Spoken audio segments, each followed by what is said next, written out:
Welcome day 2 मध्ये तुमचं स्वागत आहे। आजचा दिवस खूप खास आहे कारण आज गुरुपौर्णिमा आहे। आपल्या आयुष्यात आपल्याला योग्य मार्ग दाखवणाऱ्या प्रत्येक गुरूंना, शिक्षकांना आणि आईवडिलांना, आपल्या जीवनात काही ना काही शिकवणाऱ्या प्रत्येक व्यक्तीला मनापासून नमस्कार। मी देवाची पूजा करून बाहेर निघाले तर आमचा मांजर तर माझ्या पायाभोवती फिरत होता। तर त्याला खाऊ पाहिजे होतं म्हणून त्याला मी पेडीगिरी दिली।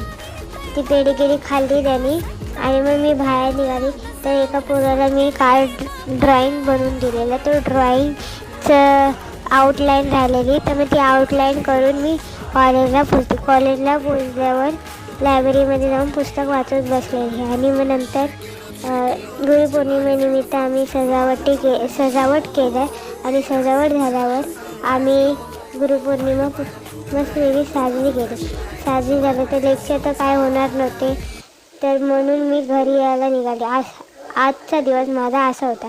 तुम्हाला हा ब्लॉग आवडला असेल तर लाईक करा, कमेंट करा, शेअर करा आणि फॉलो करायला विसरू नका। Bye bye. नेक्स्ट ब्लॉगमध्ये भेटूया परत।